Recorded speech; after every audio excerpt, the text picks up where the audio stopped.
हाँ जी, राधे राधे। क्या हालचाल मेरे दोस्तों। तो बेटा उम्मीद करता हूँ आप जहाँ भी होंगे स्वस्थ होंगे, मस्त होंगे, अपने सपनों को उड़ान देने में लगे हुए होंगे। और सीईटी का एग्ज़ाम सबका हो गया होगा। अब सीईटी के बाद आप लोगों के लिए सिर्फ एक ही टारगेट रह जाता है, रडार पर चढ़ गया होगा आरएएस आप लोगों के। और कोचिंग वाले भी आ गए हैं पूरे जोर शोर से मार्केट के अंदर, भाई हमारी टेस्ट सीरीज ले लो, हमारी टेस्ट सीरीज ले लो। और ये टेस्ट सीरीज ऐसी टेस्ट सीरीज है जिसमें से पिछली बार 100 आए थे, 500 आए थे, 1000 आए थे। वो कुछ भी कहेंगे अपनी टेस्ट सीरीज बेचने के लिए। और कहना भी चाहिए भाई, मार्केटिंग स्ट्रेटजी भी यही कहती है कि जब आप मार्केट के अंदर हो तो ज़्यादा से ज़्यादा प्रॉफिट कमाओ। तो बेटा टेस्ट सीरीज आप लोगों के लिए किस तरह से इंपॉर्टेंट हो सकती है। अगर आपने टेस्ट सीरीज को सही से पकड़ लिया तो सच में ही आपके लिए, क्या बोलूँ, नैया पार कर देगी आपकी। लेकिन अगर आप नहीं पकड़ पाए ना बेटा, तो अगले 3 महीने तक एक संडे से अगले संडे, अगले संडे से फिर अगला संडा, फिर अगले संडे से फिर अगले संडे, आप इसी तरह से मार्केट में भटकते रहोगे, घूमते रहोगे। ये टेस्ट सीरीज आपके 3 महीनों को कैसे खा जाएगी, कब खा जाएगी, आप यही सोचते रहोगे कि इस बार अच्छा स्कोर नहीं हुआ, अगली बार करूँगा, अगली बार नहीं हुआ, अगली बार करूँगा। लेकिन वास्तविकता क्या है टेस्ट सीरीज की।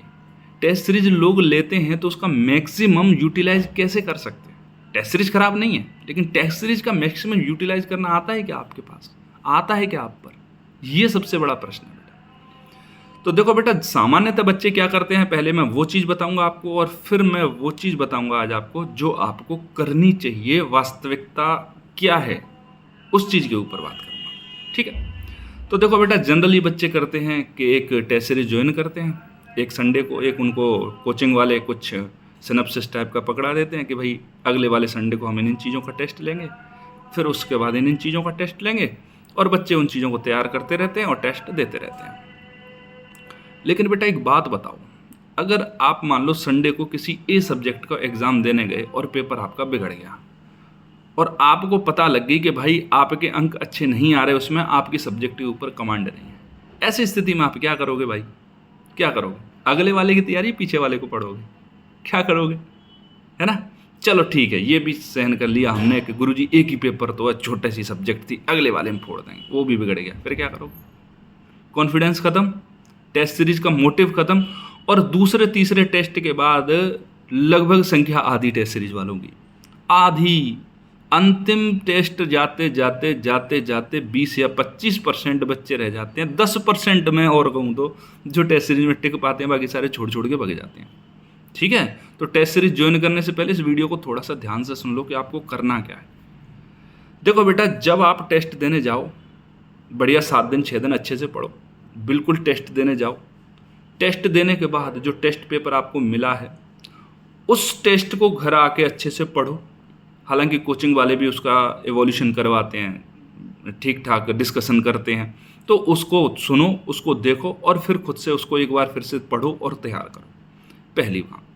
दूसरी बात यह है कि टेस्ट सीरीज को कभी भी किसी दूसरे बंदे से कंपटीशन के लिए आपको नहीं देना है। टेस्ट सीरीज सिर्फ आपका सेल्फ इवोल्यूशन है, वो किसी से आपका कंपटीशन नहीं है, ठीक है। आप हमेशा लगे रहते हो रैंक लगाने उसमें। टेस्ट सीरीज ये है कि आपने पिछले 6 दिन के अंदर जो पढ़ा है वो आपने कितना इम्प्लीमेंट किया, कौन कौन से टॉपिक आपके कच्चे रह गए, जिनको आप समझते थे कि मेरा बहुत अच्छा स्ट्रॉन्ग टॉपिक है और वहाँ से क्वेश्चन गलत हुए, तो आपको क्या करना है अब, क्योंकि एक संडे तो निकल गया, अब अगले संडे उसको भी देना टेस्ट। ऐसी बात तो नहीं है उसको नहीं हो, क्योंकि बीच में गैप तो है ही नहीं। तो अगले संडे जब आप टेस्ट देने जाओगे बेटा, तो इस वाले वीक में थोड़ी सी ज़्यादा मेहनत करोगे। कैसे गुरुजी। बेटा देखो, जिसका संडे को आपको एग्ज़ाम देना है, 60 या 70% अपने पढ़ाई का टाइम उस वाले को देना है जिसका नेक्स्ट संडे देना है, और बच्चा 30% टाइम आपको पीछे वाली सब्जेक्ट को भी देना है, पीछे वाले टॉपिक्स को भी देना है। अगर आप ऐसा करते हो तब तो ठीक है आपका टेस्ट सीरीज देना, नहीं तो वही होगा ढाक के 3 पात जो हमेशा होते आया है। टेस्ट सीरीज एक संडे से अगला संडे, अगले संडे से अगले संडे, अगले संडे से अगले संडे, और इस संडे की बीमारी के अंदर ऐसे उलझ जाओगे, ऐसे उलझ जाओगे बेटा कि टेस्ट सीरीज किसी काम की नहीं रहेगी। 1 या 2 या 3 टेस्ट देने के बाद क्या होता है, आप लोग टेस्ट सीरीज को छोड़ के चले जाते हो, ठीक है। तो आपको मैक्सिमम आउटपुट लेने के लिए टेस्ट सीरीज का क्या करना है, अगले 6 दिन अच्छे से तैयारी करो, संडे को जाके एग्ज़ाम दो, फिर एग्ज़ाम देने के बाद घर आके थोड़ा सा आराम करो, आराम करने के बाद कोचिंग वाले डिस्कशन करवाते हैं, उस डिस्कशन को देखो, ठीक है। और उसके बाद जो आंसर वो करवाते हैं, डिस्कशन करवाते हैं, उसको बढ़िया से आत्मसात करो और आराम से सो जाओ। अगले दिन जब भी उठो तो दिमाग के अंदर 2 चीज़ें होनी चाहिए। पहला टारगेट होना चाहिए कि आप मान लो अगर 10 घंटे डेली स्टडी करते हो तो 6 से 7 घंटे आपको पढ़ना है अगले संडे जो भी आपका एग्ज़ाम होने वाला है उसके बारे में, और बाकी का 30% समय देना है आपको पिछला जो एग्ज़ाम दे के आए हो आप, कि उस सब्जेक्ट के अंदर आपने कहाँ कहाँ क्या क्या गड़बड़ियाँ करी, उन गड़बड़ियों को अगले 6 दिन ठीक करने हैं। अगर आप इस तरह से लेके चलोगे आपकी टेस्ट सीरीज को तो डेफिनेटली आपको और लोगों से ज़्यादा फ़ायदा भी होगा, और आप टेस्ट सीरीज को बीच में छोड़ के नहीं भागोगे। नहीं तो बीच में टेस्ट सीरीज छोड़ के भाग जाते हो, पूरा पैसा गई भैंस पानी में उस तरह से, और कुछ करोड़पति लोग और भी ज़्यादा करोड़पति बन जाते हैं। ठीक है बेटा, तो एक छोटी सी बात थी जिसको मैं आपको समझाने के लिए आया था। तो उम्मीद करता हूँ कि आप लोगों तक मेरी बात पहुँच पाई होगी। हम मिलते हैं आपके साथ में अगले वीडियो में, तब तक के लिए जय हिंद, जय भारत।